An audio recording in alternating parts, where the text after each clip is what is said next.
would they be doing it anymore? יש פה מכונה קפה, ממש יפה, יאללה, אני כוס שלנו, כל האחים בקטע ולאחרת זה יהיה פה כל הערבים, יש להם הרבה כסף. They should check their bags and all. They check people's suitcases in the lobby. יש פה מכונה. יאללה, זה מכונה קפה יפה, אבל חבל שיהיה פה. Just you have like a wedding, you don't have to wear masks inside. You don't have to wear masks outside there. Where, in Dubai? Yeah, there's no like you don't have to wear any masks in weddings or anything like that. How far is Dubai? 6 hours. Not that far. The thing is, flying to Dubai is not so expensive. And staying also not that bad.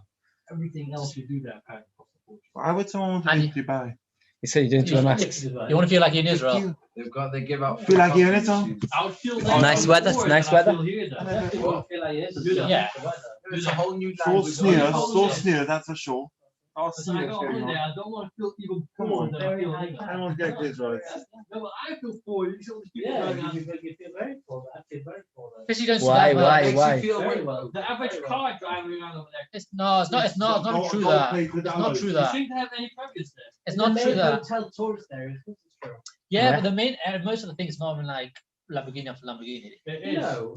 It is. We're not. discussing the pros and cons of going to Dubai. Ben, you want to weigh in For on the this? next deal, we're going to Dubai.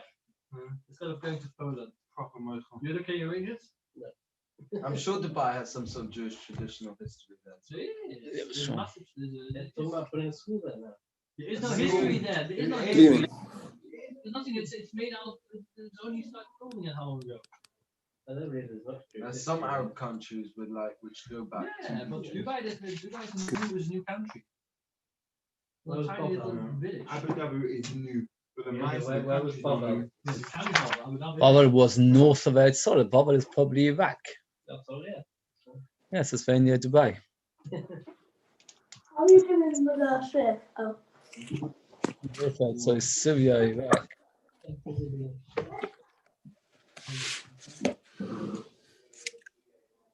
Right. Good evening, everyone. Hope everybody's well. Coping with the new restriction.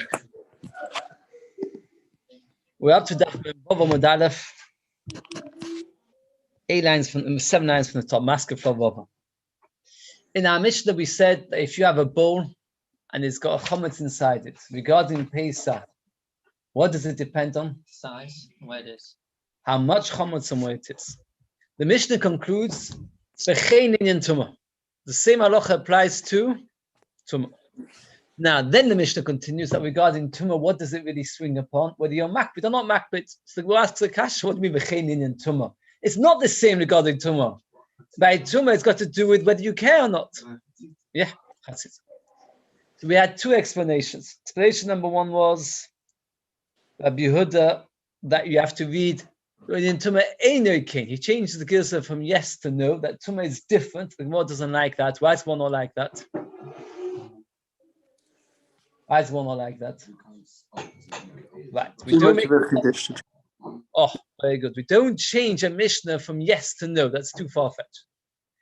Came along Abaya, and Abaya's answer is fundamental for the next following three answers. Let's get it very clear.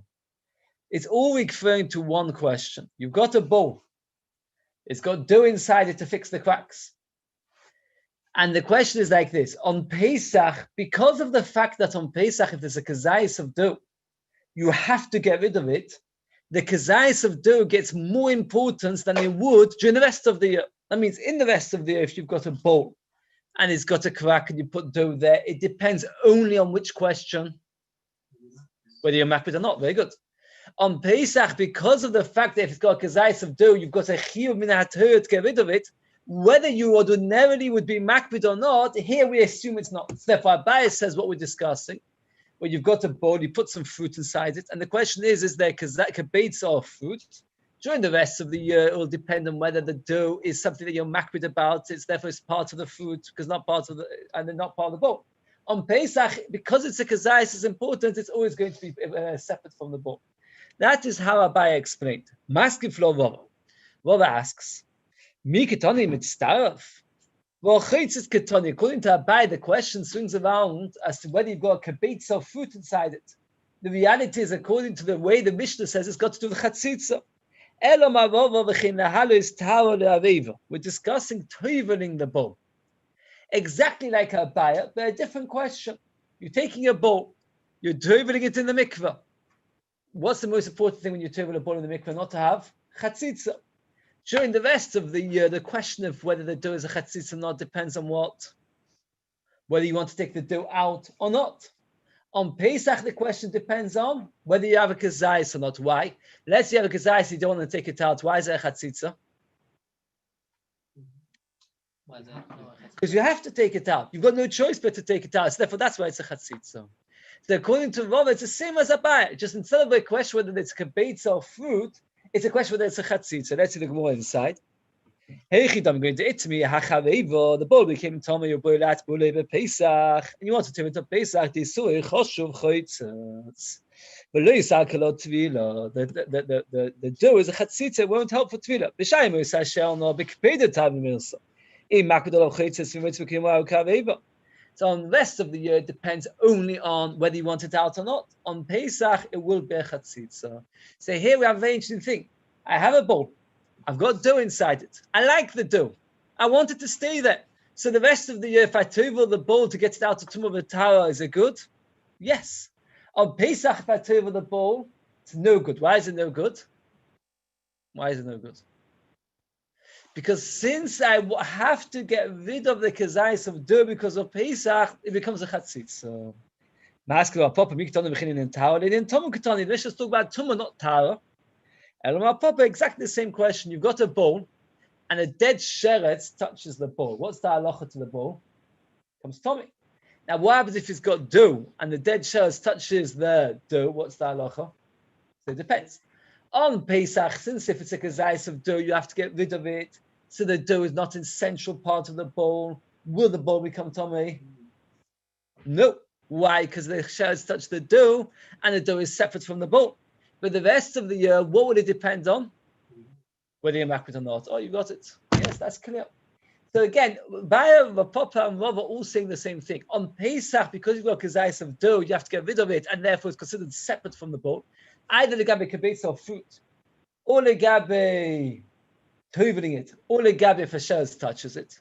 On Pesach, because it's got kazayis, you have to get rid of it. On the rest of the year, it depends only whether you're makbid or not. Let's see more. Instead, that's a popping to the vichin in Talin and Tumah Tanya Ma Papa vichin in the Tumah Lavei. Eichi don't go to no guys shirts by botzik. Shirts touch the dough. The Pesach is so choshuv choitzes. We noch selot Tumah. We know Tumah. B'shamu sashino that we pay the Talia in makbid of choitzes. In moitze b'kiyumoy haveu kaveva. So if let's say somebody says to you, a shirts touch the bowl and he touched the dough of the bowl. Is the bowl Tommy? What would you say to him? Okay. If a sheretz, a dead sheretz, touches a bowl, and it touched the dough inside the bowl, depends on what. Depends on Pesach. It depends if it's a kazayis or not. The rest of the year depends if. Completely a new topic. Botzek acheresh, a deaf piece of dough. How can you have a deaf piece of dough?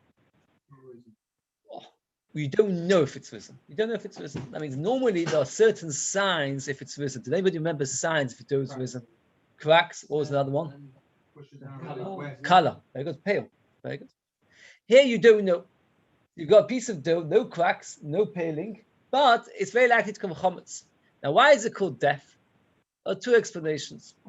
One explanation is you can't tell on a deaf person that he's deaf. So he looks normal, unfortunately he's deaf.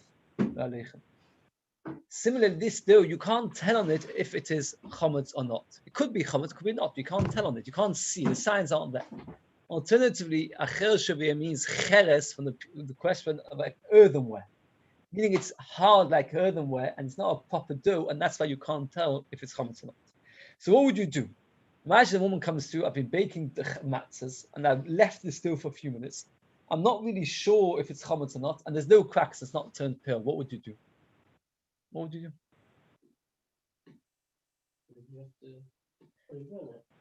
Because a suffix. The Mishnah suggests, and they're like, you take another piece of dough and you do to it exactly what you did to the first piece of dough. That means, let's say you waited 5 minutes, you wait 5 minutes, and you see the same dough, the same amount of time, what happened to it? If that one becomes chametz, then you can learn that the other one becomes chametz. If not, not. So you take it, you replicate the scenario to work it out. That's where you see, you got dough, not should become chametz. You replicate the scenario to see if the second scenario becomes Why would chametz. you want to make it second dough? It's Erev Pesach, not on Pesach. But you want to know, can you use this dough for matzah or not? You made a massive. You're gonna make the matzahs already. No. And remember what it looked like, because what, you should wait now another 5 minutes without working it?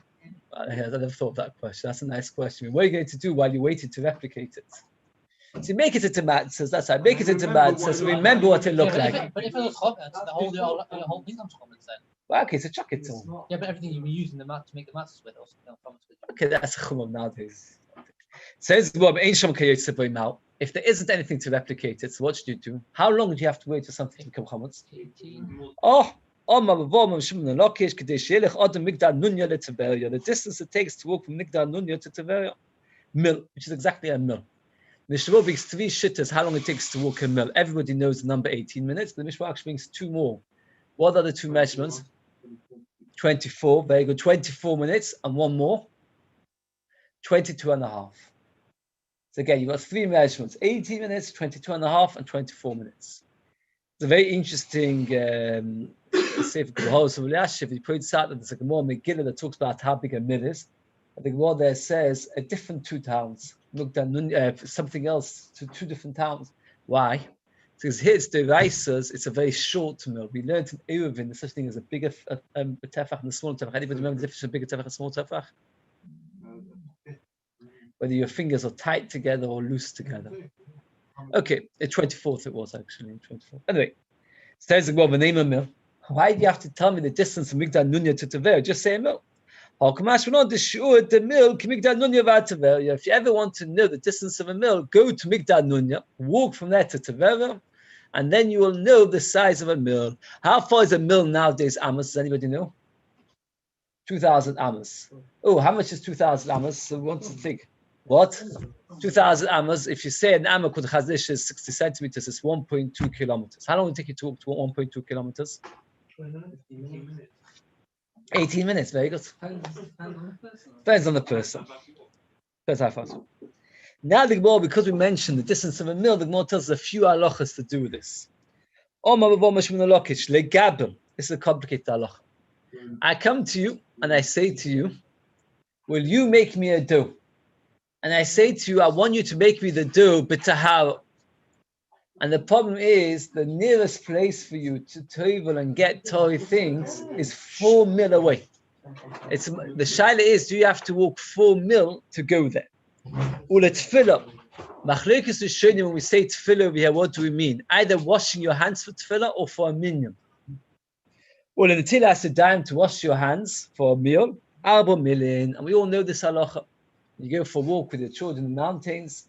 How far do you have to walk to get to water? Is 74 mil, 72 minutes. There's a lot of halacha on this. I'll just say briefly a couple of halachas. Mishnah Berurah says there are 4 mil. What happens if you're going on a horse or nowadays in a car? And 4 mil takes you just 10 minutes, not 72 minutes.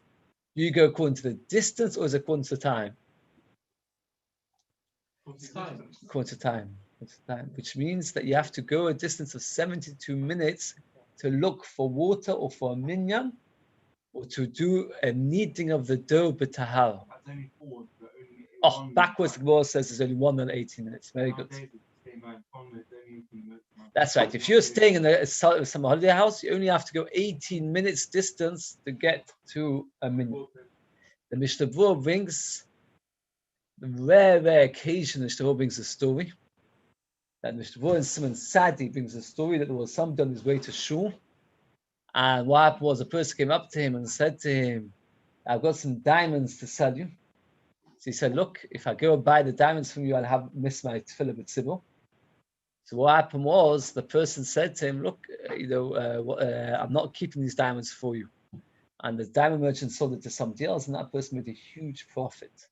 And the person, the Mishnah says, that Simon Sadi was always rejoiced about the fact that he gave up for the mitzvah of tefillah b'tzibur such a large sum of money. Mishnah says it's a special mitzvah. A person has to work hard.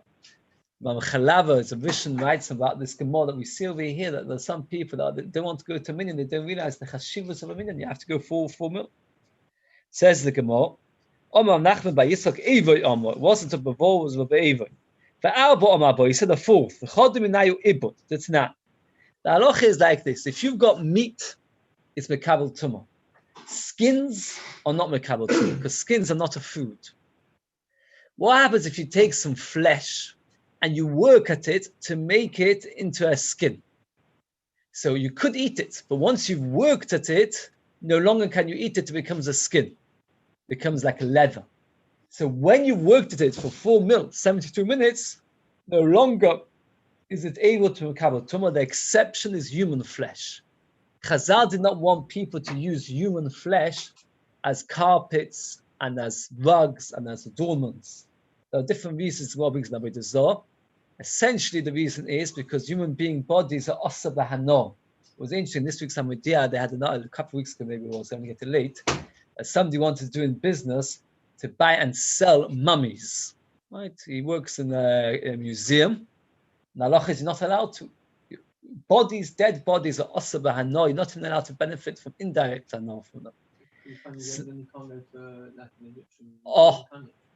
You're allowed to look at dead bodies.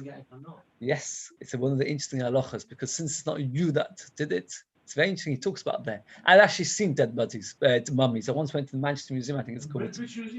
British Museum. But you're right. When she asks the Shaila, why are you allowed to? It brings a place that you're allowed to. Again, so because you're not allowed to get hana from human flesh, they made a special gezerah that even when human flesh turns into skin, into leather, it's still mekabel tumah. By putting it that it's always mekabel tumah, or put people off being nana from it. So let's see the Mishnah inside the Tanan. What? No, besides the tumas mes, because there's no tumas mes once it's a skin, etc. Leather, it is. That means even when it's become a leather, it's still mekabel tumah. That's right. Very good. The time of kulon sheibdon that you worked with them, or shehilach when you walked over them, kedei avoda turn chutz me'oya adam except for human skin.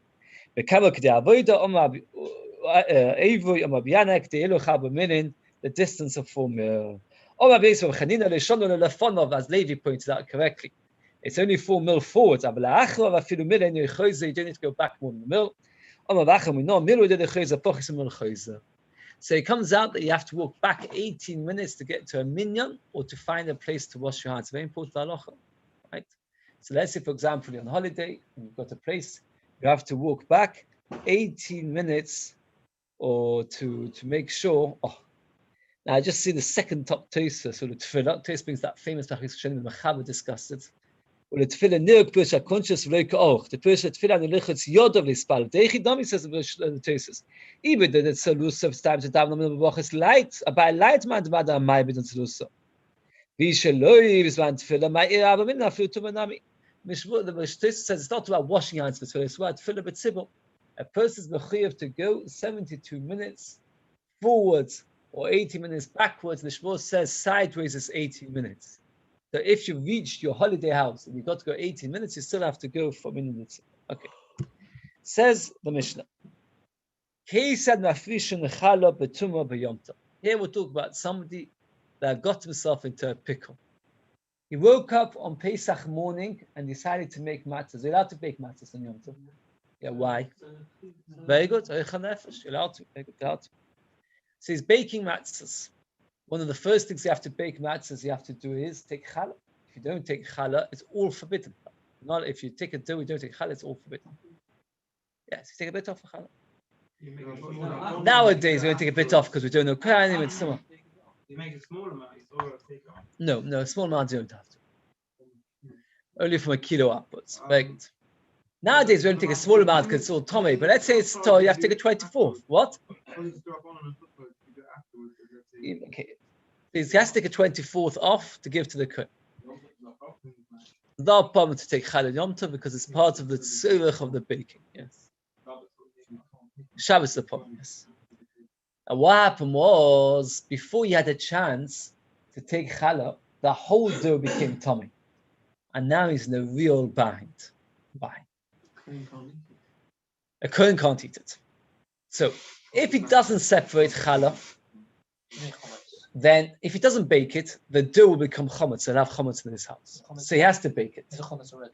No, it's not chametz. It's a dough.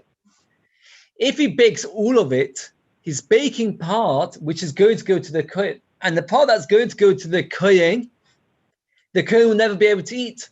Are you allowed to bake on Pesach something which you're never going to eat? No, you're not allowed to bake. Why? Because it's Chilul Yom Tov. It's Chilul Yom Tov. You're baking for no reason. What? Oh, that's Moshe asked. It's not, because it's Serch Yom Tov. You're allowed to do that. Got no choice. Even though it's Tommy. Oh, Completely got no use. okay. This is the Afrosha for the sake to be able to eat the rest. That would be okay, because the rest of it you can't eat. He's allowed to eat Chulin B'tumah. The Challah B'tumah you can't eat, but Chulin B'tumah you can eat. It's only the Challah part you can't eat. So what should you do? Separate it. You separate it. If he bakes it, it's no good. Why not? Because it's Tommy. It's never going to be any use for anybody. So you're baking something which nobody's ever going to eat. You're not allowed to do that in Yom Tov. If he doesn't bake it, what's going to happen to it? It will come chametz. So you have a three-way machlokes what to do when you get into such a pickle. Actually, to offer. What you should do is like this. Bake them all. When they're all baked, choose one of the matzahs and say, this is for the Kohen. Now, when you've baked it and you chose one for the Kohen, let's say you chose the first one to be for the Kohen. We've now worked out that when you baked it, were you allowed to have baked it, Moshe? Were you allowed to have baked it? No, you weren't allowed to have baked it. Why weren't you allowed to have baked it? Because it's Tomei, it's going to a Kohen, and the Kohen won't be able to eat it. But since at the time that you baked it, it's okay. Because every individual matzah you can say, that's not the one I'm going to give the Kohen. So therefore, you're allowed to bake it. No, you bake them all. What do you mean? Not chametz, say. It's not chametz. You bake them all, and you say to yourself, it doesn't matter. Because I baked one of them, which was not necessary. But when I baked it, it might be necessary. It's not different. We'll see. Let's, for example, you bake 10 cakes on your sukkahs, and you only eat 9. Have you done an aveira? No, why not? You're allowed to bake on Yom Tov. You're supposed to bake and eat on Yom Tov. If you have a bit left over, it doesn't matter. So too over here, you bake all, let's say, 100 matzahs. You separate one. That one you give to you don't give it to the Kohen. The Kohen's going to have to do it because it's Tomei Challah. Tomei Challah can't be done anything to it. But the fact is, you will not have done an aveira because each one, when you baked it, you could have potentially eaten it. Therefore, it's not a problem.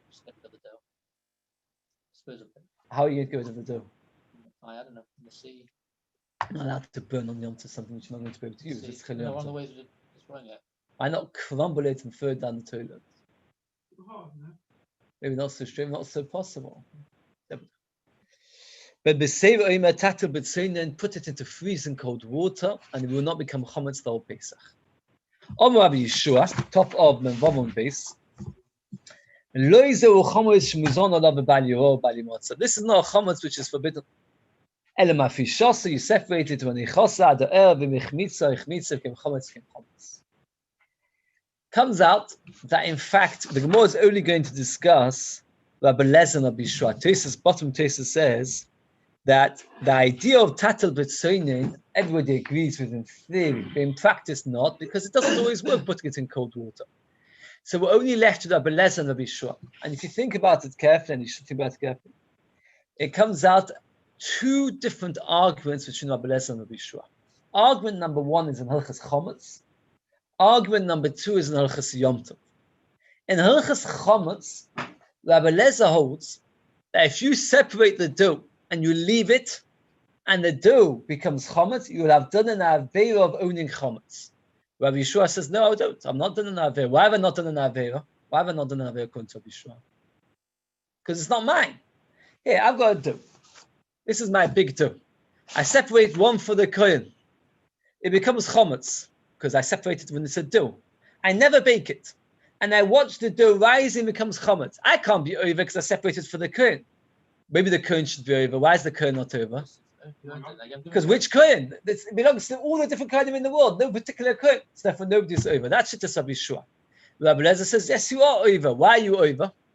Because at the end of the day, it was your chametz to give to the Kohen. We'll discuss that. That's one machlokes. It's machlokes and halachas chametz. Rabbi Lezer says, you are over. Rabbi Yeshua says, you're not over. Is that clear? Is that clear? Is that something used to be a bit? This is real again. In halachas chametz of machlokes Rabbi Lezer and Yeshua, you're over because of chametz. If I make a dough on Pesach, never mind any. Let's forget to become Tomei. Let's forget to become Tomei. Toho dough, normal dough. and I separate a piece of dough and I put it aside for the Kohen. And being a shmerel, instead of baking it and giving it to the Kohen, I leave it to the side and it becomes chametz. Have I done an avera? Yeah. According to Rabbi Lezer, yes. According to Rabbi Yisroel, not. Rabbi Yisroel say, who's done an avera here? I'm not done an avera. I separate it as challah. The Kohen, it doesn't belong to the Kohen. Rabbi Lezer says, yes, you've done an avera. That's argument number 1. Argument number 2. Rabbi Lezer says you can bake the dough, which you're planning to give to the Kohen. We asked the question, you're going to bake it. And one of the matzahs is then going not to be used at all, that never going to be used. In fact, the only thing you're going to do with that matzah, what are you going to do with that matzah? Throw it in the bin. Have you done the chilul yom tov? Rabbi Lezer says no. Why does Rabbi Lezer say you've not done the chilul yom tov? What? You can make how many you would have needed. Better than that. Eat the rest of the matzah, do you think? Yes, you're right, but even better, because potentially I could have eaten it had I not chosen that one as matzah challah, I'd have chosen a different one. So therefore, each matzah, we could argue and say, that matzah, I baked it for Yom Tov. You hear the point? So according to Rabbi Lezer, you're allowed to bake every single matzah. Why allowed to bake every single matzah? Because every single matzah, you could argue and say, that's the matzah I was going to eat. And that's not the matzah I was planning to give of challah. That is Rabbi Lezer's shit. You can do all Tomei. Yeah, but you're allowed to eat tomei. Only the challah one you're not allowed to eat in the stomach. Rabbi Yisroel says, no, you're not allowed to bake them. Why not allowed to bake them? Because one of the matzahs that you're baking, is never going to be eaten. It's one thing to bake something, 10 cakes, and only eat 9, or only eat 1, when potentially you could have eaten all 10. But over here, are you going to eat all the matzahs? Can you eat all the matzahs? No. One of them is going to be challah, and that one is going to be forbidden to eat forever. No, nobody can eat it. Tomei challah, nobody can ever eat. There are 2 arguments in Rabbi Lezer and Yisroel. If you haven't got this clear, it's a big pity because next more goes on and on about this. Let's get it clear again once more. Rabbi Lezer and Yisroel, number 1, the gabi chometz. When you separate challah and you give it to a kohen, Rabbi Lezer says you've been over there some chometz. You've got dough which is coming chometz. Rabbi Yisroel says no, I'm not. I'm giving it to the kohen. The kohen doesn't know which kohen it is. Nobody's over. Argument number 2. When you bake it, Rabbi Lezer says you've done an avera. Why have you done an avera? Because you baked some. Sorry, Rabbi Lezer says you haven't done an avera. Why not? Because at the end of the day, every matzah potentially you could have eaten it. The fact that one of them is challah, it doesn't matter. Rabbi Yisroel says you've done an avera. Because at the end of the day, you've baked something which nobody's ever going to eat on Yom Tov. Taisus in Beit Daf Beis Amud Aleph says that from this Mishnah we see a very fundamental yesod. And I remember once somebody called Moti Person in Manchester decided to speak a whole start of the day about this topic. Before the days of the Eruv, nobody would carry here in Manchester on Shabbos, except on Yom Tov people would carry. You'd see people pushing the buggy with carrier bags and all kinds of things. And the question is, they were carrying. And what was their head? You're allowed to carry on Yom Tov. We see from this Mishnah that everybody agrees just stamp to do things on Yom Tov for no reason is forbidden. Reza Mishra over here arguing as to whether you should bake each matzah, not bake the matzahs. What do we care? You're allowed to bake on Yom Tov, just bake. No. You're only allowed to bake that which is necessary. Something which is not necessary, not allowed to bake. You're not allowed to carry something which is not necessary to carry. You can't have the matzahs without baking. That's the question of Rabbi Yisroel. I'll get back. I'm discussing this issue. So, for example, when you push a buggy in Yom Tov in the place where there's no eruv, you should take off it all the things that are inside the pockets of the buggy. If let's say you've got keys on the ring, and you've got a key to a front door, only take the one key that you need in a place where there's no eruv. Yes. What? Not nowadays here. Nowadays, the people who rely there don't have that problem. But I'm just saying, but in theory, we see over here that you have to be careful. You can't just do what you want in Yom Tov, bake as much as you want, carry as much as you want. Okay. Now the Gemara is going to discuss first the machlekes regarding chometz, and then eventually the machlekes regarding Pesach. Says the Gemara, benefit of gratitude is the machlekes. Meaning like this: if I've got a piece of challah, not tomei challah, real challah, is a kohen allowed to pay me to give him the challah? Anybody know? No, not to. What? Not allowed to. Bribery, not allowed to. He's not allowed to help me bake the dough in order to get the challah. But another person's allowed to. So let's say you've got a good friend who's a kohen, right? Chaim, you got any good friends who are kohen? Shai. Oh. So I've got Yisroel, so I ask you challah. So you give me £1,000 to give Shia a small piece of my dough. That's a good business deal. You should come out to my house later, negotiate it. You give me £1,000 and I'll give Shia my challah. That's mutter, teva sano. Now, when I separate the challah and I say I'm going to give it to the kohanim, is it mine? Is it mine? What's the halach? Is it mine, Levi? Is it mine? No, because I said I'm going to give it to the kohen. The only thing I'm allowed to do about it now is to choose which kohen to give. I've got lots of kohen to give. Shalom, Levi, what's the Yeshua, Shayav, Tali. Tali's not on tonight. There's a lot of kohanim. So the point is, I can choose which kohen to give it to. Says the Gemara like this. Let's get it very clear to Shema. The Shai is like this. Since I have the right to choose which kohen, and I can sell that right to anybody that wants, so therefore I still have financial benefit from this dough. If I've got financial benefit from this dough, on some small level, it is mine. If on some small level it's mine, that's the machlekes of Yisroel. We said before, when you make a dough on Pesach, you separate a bit of the dough, and you give it to side, to give it to the kohen, it's a machlekes of Yisroel as to whether you're even a chometz. What's the machlekes? Says more. Let's sit inside. It's like it's your own money. And since it's like your money, if you leave it to come chometz, you're over. It says, well, look. It's not money. And therefore, really, when I separate the dough, should I be over by you or by the matzah? No.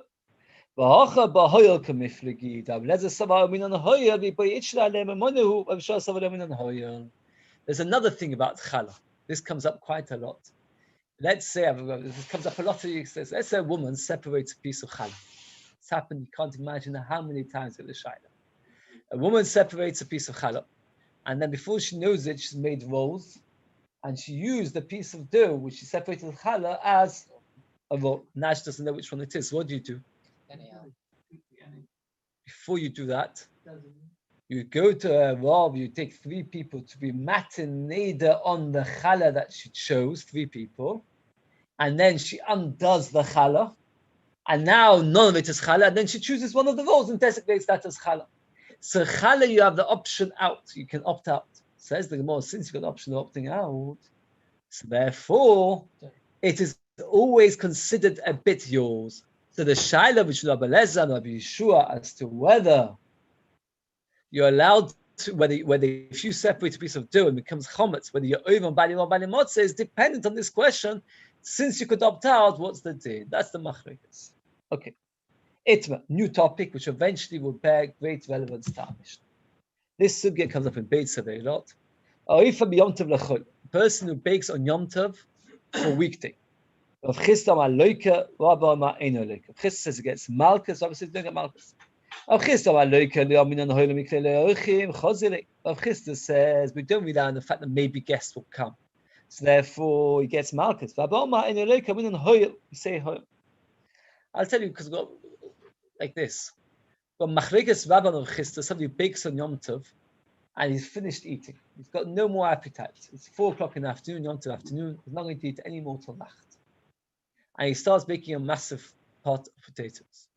Go to Rav Chisda, malchus. At the end of the day, you're baking for afternoon. Rabbi says no. Maybe guests will come, and if guests will come, he'll feed it to the guests. So he's not doing an aveira. Asks Tesis, we actually pass in like Rabbi, and we do say generally. We do say generally. Why asks Tesis this question? Think about it. It's a very interesting question. It's one of these like, a mitzvah kind of question. Moishi, let's see. You hear the question? No, you're not with me. A person bakes Yom Tov afternoon, cooks Yom Tov afternoon. He's finished eating. Does he get malchus? Rabban Rav Chisda. What's the machlekes depend on? Very good. Says Tesis, ask you this question. Let's see what you'll say. Gut reaction. Ayah Shabbos chas v'shalom cook potatoes for no reason. On Shabbos. No reason. On Shabbos. You're not allowed to cook on Shabbos. And you want to give me the death penalty or malchus. And I say to you, wait a second. There's a chance, a small chance, that there would have been somebody not well who would have needed this food, and therefore I was cooking for him. Again, in this Gemara, we pass over Chista. I cook on Yom Tov afternoon, 4 o'clock afternoon. I don't know of any guests coming. But there's a chance that guests will come. Even if they don't come, I don't get Malchus. You don't know if someone's not well. You say it's more of a chance. What's the chance of guests coming if I live in a village, in the middle of the Lake District, and it's a 5-mile walk to the nearest village? Say, oh, that you'll be hungry. No, the Gemara doesn't suggest that to him. Why do? Well, that's because we talk about you cooking half an hour before the end of Yom Tov. What? Just eaten. You've always just.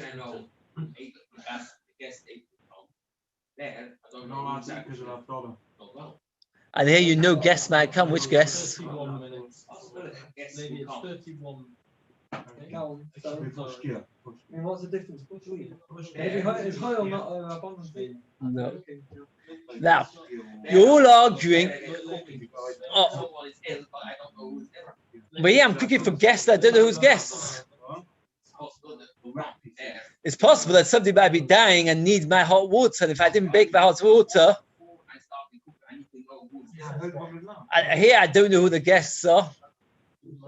Do you know who the guests are? You don't know who the guests are. You sitting here too. So Tesis actually answers, like Moshe said, that the occurrence of guests is much more common than the occurrence of people getting not well. That's Tesis. No, nowadays it's the other way around.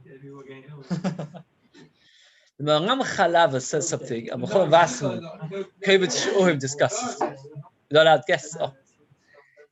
Kovet Shiurim, Mechol says nowadays with the Yiddish community, we found ways to keep our schools open, we found ways. Mechol Vasim writes from the Maram Chalava, a lomdus. Here, you like some of this nice type of lomdus sometimes. There's a fundamental difference between cooking for somebody who's not well on Shabbos and cooking on Yom Tov. Cooking on Yom Tov fundamentally is permitted. Only if there's no need whatsoever, then it's forbidden. So I'm allowed to cook. Since there's a possibility that the cooking is for a purpose, it is okay. Cooking on Shabbos is forbidden. Be'etzem it's also. If we find a reason that it is permitted, it is permitted. So therefore, on Yom Tov, you have to find a reason to be sure that it's no good. So if you can't be sure it's no good, then they might be guess. On Shabbos, you have to find a reason why it is okay, and that you don't have. That's the Chalava says. Okay. Says the Gemara.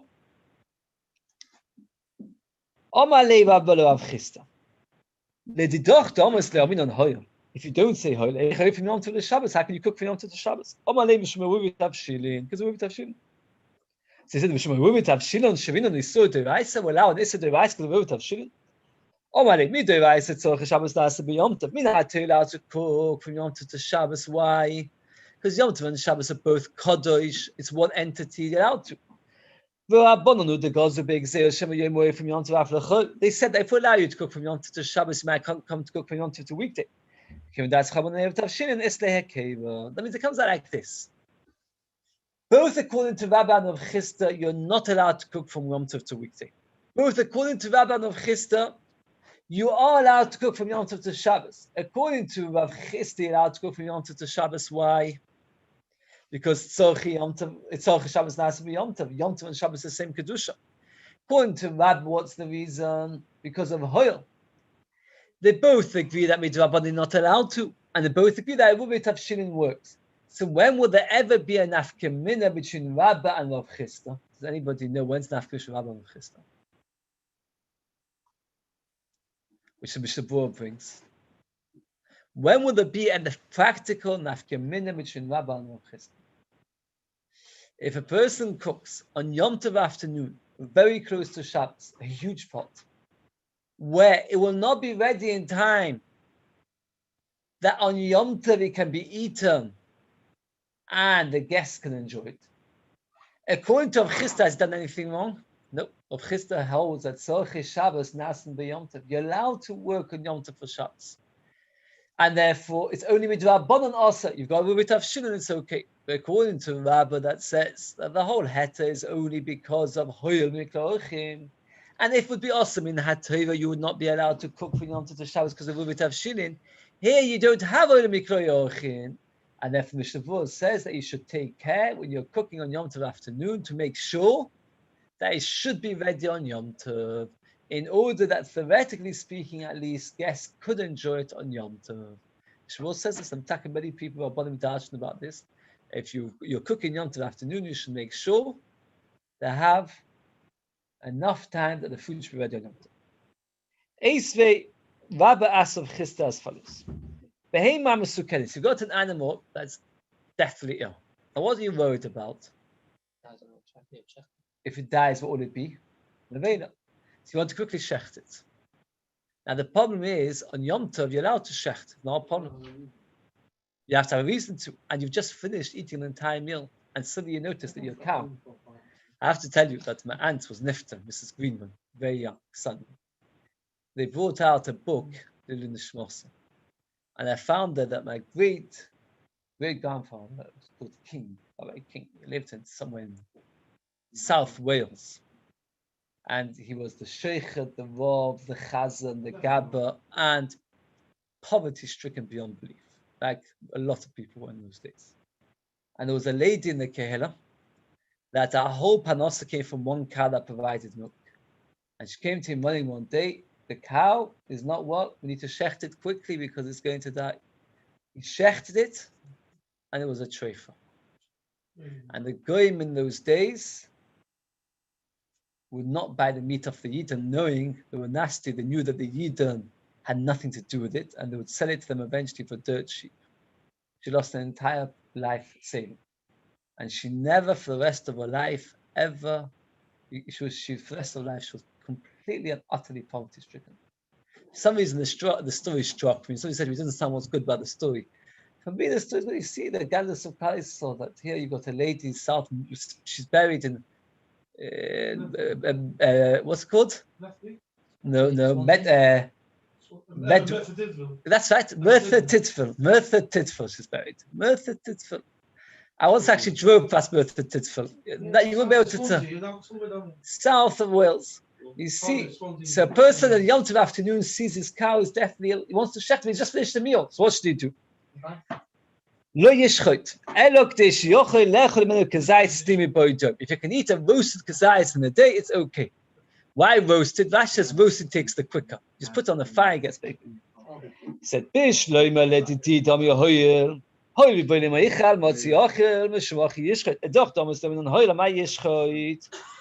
allowed to shecht? He doesn't need to eat. Bishlim, if he wants to eat, it's one thing, but he doesn't want to eat.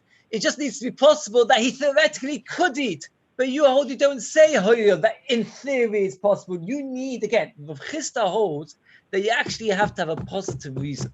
Rabbi holds you have to have a potential reason. So according to Rabbi, it's very good to have a potentially I could enjoy a piece of meat. According to Rav Chisda, where's the potential here? So he said to him, because it's going to be a financial loss. Just because of financial loss, we're allowed. There's no such thing. If you don't hold the potential reason, the fact that the cow's going to die, who cares? So he said to him, interesting logic, he says.